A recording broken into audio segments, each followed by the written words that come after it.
السلام عليكم ورحمة الله وبركاته. الحمد لله رب العالمين، الصلاة والسلام على رسوله الكريم، أما بعد. قال الله تبارك وتعالى في القرآن المجيد والفرقان الحميد: أعوذ بالله من الشيطان الرجيم، بسم الله الرحمن الرحيم. ولا تمش في الأرض مرحا إنك لن تخرق الأرض ولن تبلغ الجبال طولا.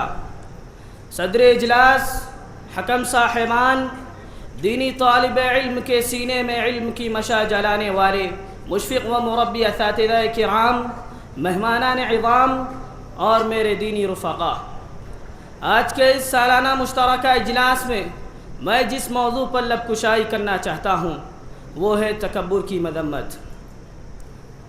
ہر قسم کی بڑائی بزرگی اس رب کے لیے زیبا ہے جس نے ہم تمام انسانوں کو عدم سے وجود بخشا.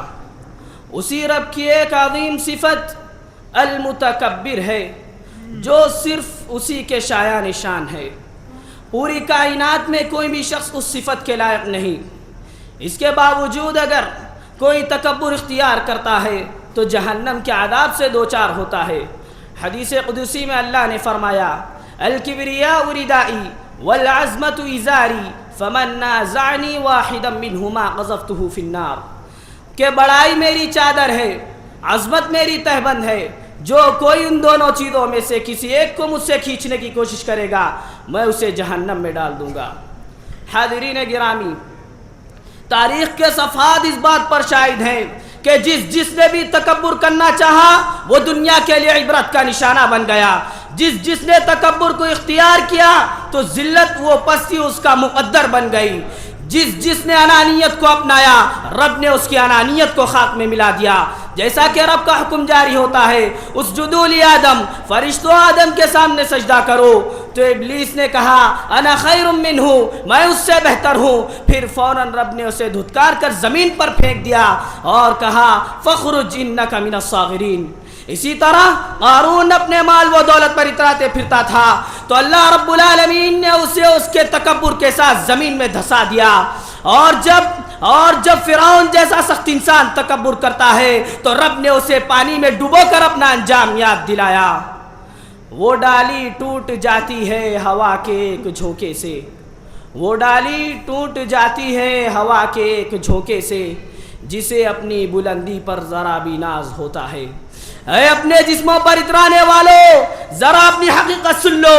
الم یک نطفۃ من منی یمنا، کیا تمہیں نہیں معلوم کہ تم ایک حقیر پانی کے چھوٹے سے قطرے تھے.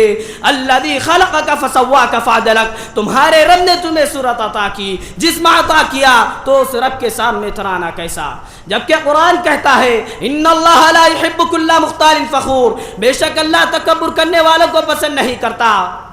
اے مال و دولت پر اترانے والو، مائی باڈی مائی لائف کے نعرے لگا کر زمین پر کر چلنے والو، سن لو. اللہ تعالیٰ فرماتا ہے: ولا تمش فی الارض مرحا، انسانوں زمین پر اترا کرنا چلنا. انک لن تخرق الارض ولن تبلغ الجبال طولا، تم زمین کو پھاڑ بھی نہیں سکتے اور نہ پہاڑوں کی لمبائی کو پہنچ سکتے ہو. حاضرین گرامی، اللہ اسے لوگوں کو دیکھنا بھی گوارا نہیں کرتا جو تکبر کی صفت کو اپناتے ہیں. اللہ کے نبی نے فرمایا: 3 لوگ ایسے ہیں جن سے اللہ تعالیٰ قیامت کے دن نہ کلام کرے گا، نہ انہیں پاک کرے گا اور نہ ہی ان کی طرف نظر رحمت سے دیکھے گا، اور ان کے لیے دردناک عذاب ہوگا. ان میں سے ایک شخص تکبر کرنے والا ہے. اور ایک حدیث میں فرمایا: لا يدخل الجنة من كان في قلبه مثقال ذرة من كبر. لوگوں جان لو، وہ شخص ہرگز جنت میں نہیں جائے گا جس کے دل میں ذرہ برابر بھی تکبر ہوگا. الغرض، خلاصہ کلام یہی ہے: غرور نہ کر، یہ 2 دن کی کہانی ہے. غرور نہ کر، یہ 2 دن کی کہانی ہے. عاجزی ہی ہے جو انسان کی نشانی ہے. حباب بحر کو دیکھو وہ کیسا سر اٹھاتا ہے. تکبر وہ بری شے ہے جو فوراً ٹوٹ جاتا ہے. آخر میں اللہ رب العالمین سے دعا کہوں کہ الہ العالمین تو ہم تمام کو تکبر جیسی مذموم صفت سے محفوظ فرما. آمین ثم آمین. وآخر دعوانا ان الحمد للہ رب العالمین.